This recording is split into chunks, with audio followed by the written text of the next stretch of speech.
One of the most controversial hitting coaches in baseball right now is Teacherman. I think everyone knows who he is, the snap it guy. And I wanted to go over some of his teachings, kind of what he talks about and the things I disagree with, and maybe understand why some of his players have had success and some of them don't. Obviously, very controversial guy, but let's watch this video and then we'll get into some of the things he says. Is he saying things accurately? Is he misportraying things? And then afterward, kind of why do I think some of his players have success versus some of them don't? Tilt. Deadline this year being seeded to a contender, void from a contender. So right off, he's kind of strawmanning the people that talk about rotation, because when he talks about his snap and tilt, he's basically saying that if you rotate, your shoulders and your hips are rotating at the same time like this, which is ridiculous. I mean, that's not how it works. When people talk about separation, a lot of people don't know what separation is. Separation is the separation between your hip movement and your shoulders. Your hips beginning to rotate as your shoulders tilting and getting on plane and then rotating behind the hips. So right away, there's a little bit of things, even when I'm seeing him do with his flashlight, that no one hits like this. There's no professional hitter, high-level hitter in college, even in high school, that hits with their hips and shoulders rotating at the same time. If you do that, you're not going to be successful. So him acting like that's what people are doing is already messed up. The tilt is tilting the torso over the back of the ball of the femur. So as a left-handed batter, when I'm coiled and ready to swing and tilt, my knob comes up pointed at the shortstop. If I rotate, my knob comes forward and eventually hooks to the sideway. Again, everybody at some point in your swing, you get to the point where your bat is going to go forward, and have to come across. You can't just finish straightforward like that. And again, I mean, what he's saying, he's straw manning what your traditional common sense thoughts are on a swing. When the body is rotating to hit, the shoulders and the hips are not rotating at the same time. They're not rotating at the same angle. The hips are rotating really in a very linear way. They're just opening up like this, while the shoulders are staying back and tilting based on the height of the pitch. A lot of people don't understand the shoulder angle. That shoulder tilt is going to be based on the height of the pitch. If you're tilted like this and the pitch is top of the zone, it's going to be very hard for you to make contact. If the pitch is at top of the zone and your shoulders are level, you're going to be able to make contact very easily. Vice versa, if it's a low pitch and your shoulders are level, you're going to have a very hard time putting that ball in play in a line drive or a fly ball. And so the shoulder tilt is always going to be based on the height of the pitch. The hips are always going to be rotating in the same way. They're rotating and turning towards the pitcher. And so again, I mean, here he's straw manning the counter argument to him by making it seem like everyone's being coached to turn your hips and shoulders in the same angle and at the same time, which is ridiculous. To the side, and that's why we hook balls. It's not why you hook balls. A good way of describing. That's also not why you hook balls. You hook balls because you're coming from underneath to overtop the ball, and your direction is towards the foul line. So if I'm swinging like this, I'm underneath it, come around it, I'm getting that top spin, and I'm hooking it. That's what, in pro ball we would call that snap hook. And some guys have that issue, but it's not from rotating at the same time. That's, you can't snap hook a ball if you're coming from above it. The tilt is what a boxer does with the uppercut.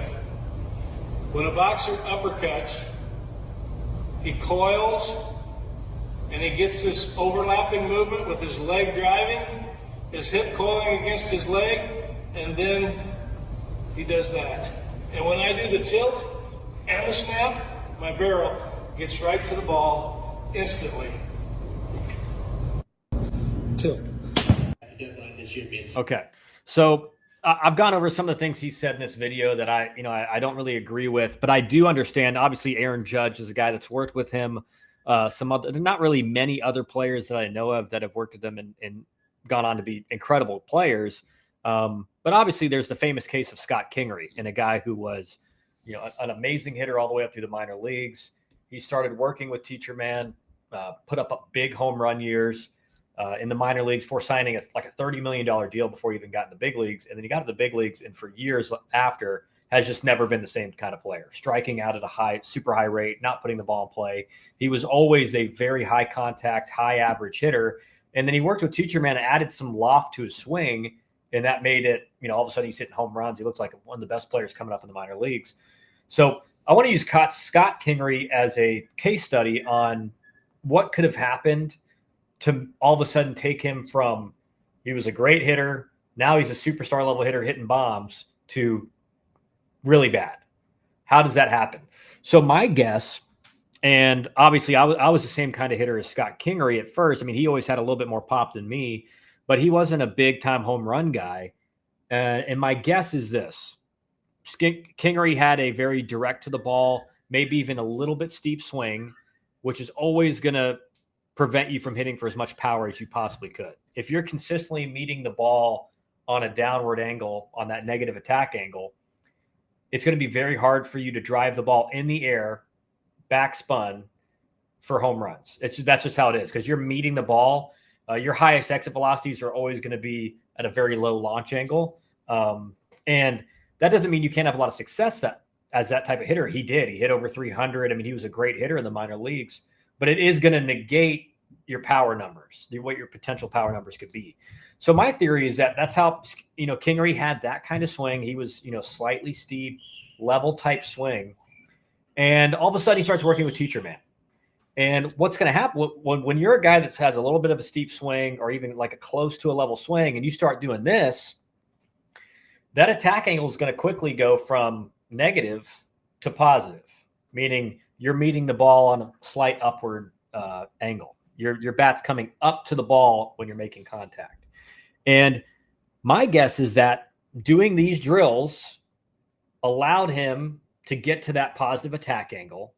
And all of a sudden, he's meeting the ball for his highest exit velocities on that slight positive attack angle. So he's going to drive the ball, more extra base hits, more home runs.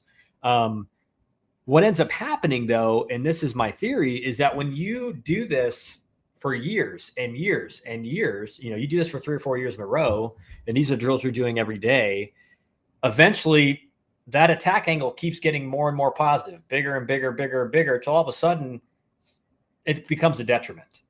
At some point, just like if you're a very steep hitter, you're going to have negative consequences.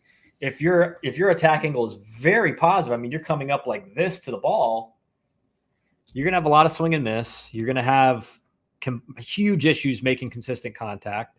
And so my guess is that Scott Kingery, what happened is he saw a lot of great results for the first year or two because he did have that steeper kind of level swing, and these drills opened that swing up a little bit to attaining that positive attack angle, which allowed him for more extra base hits, allowed him to hit for more home runs. And the problem was he kept doing these things. So if you're a hitter out there, you got to always be a good judge and your own coach. Any client I work with, I always tell them this, like, at the end of the day, you got to be your own coach. You got to be the guy that's constantly reassessing what you're doing. And Kingery's problem, I think, was he thought, well, I'll just keep doing these drills because they continue to work. And the problem is it made his swing better at first. It allowed him to hit for more power and keep up the batting average numbers, contact numbers. But at some point, it made that adjustment in that swing so extreme that it didn't work anymore. And there's a lot of players that have had that same experience with him. Now, what I would say about Aaron Judge is obviously Aaron Judge is a freak. There's no one quite like Aaron Judge in the game. Obviously, it's worked out for him. So that doesn't mean that, every hitting coach is going to have guys that do well and guys that don't. But my thing with Teacherman is this: if you're a hitting coach and your prescription for every single hitter is the exact same thing, that's an issue, because he has guys coming in that already have big positive attack angles, and this is going to do nothing for him. I mean, working on snapping it is going to do nothing for him. Now, guys he'll probably have success with are guys that have that level to steep path, that are, low line drive hitters, guys that aren't hitting for a lot of power, but are high bat to ball type players. He could probably have a lot of success with them because they need to get that attack angle, closer to zero to positive than negative. And so again, I'm not trying to demonize him. I just want to give you guys out there kind of my honest thoughts on the program that he has and the reasons why he's had some hitters with success. He's had some hitters with some big issues, and to always be kind of looking out for these hitting guru type people that never played the game. At the end of the day, mechanics are great. I've put out a lot of videos about how to think in the box, how to game plan a pitcher, how to eliminate pitches, how to look at the situation in the game and understand how you're going to get pitched. Those things will make you way better right away instantly than a massive mechanical change that may not even work. So you got to be very careful when you commit to doing things like this, is making mechanical changes. They could help you out a lot. There's a good chance they could really hurt you. So just be careful out there when you're, following a social media, Instagram hitting guru, because you just never know really what's going to happen to your swing. If you guys have comments or want me to talk about any other type hitting coaches, there are a bunch I like. I'll probably do videos on them that are on Instagram that I think do a really good job. A good rule of thumb, guys, before we end this video, is the hitting coach that you're looking for, he doesn't prescribe the same exact drills, etc., to each player. He's looking at each player individually, assessing maybe some areas of their swing they can improve, the areas of their swing that are really good. I'll tell you an example for me. Like I was a very high bat to ball hitter, a really good hand eye, put the ball in play easily. I did have a steeper swing. So that limited my power numbers because I just was never meeting the pitch on a positive attack angle. I still had a lot of success as a hitter, but I probably could have been better if I was able to address that earlier in my career. So stay tuned for our next video, guys. I'm going to be doing a lot more of these kind of reaction videos, just watching baseball development and recruiting type stuff and telling you guys what I really think. So appreciate it, guys, and we'll see you in the next video.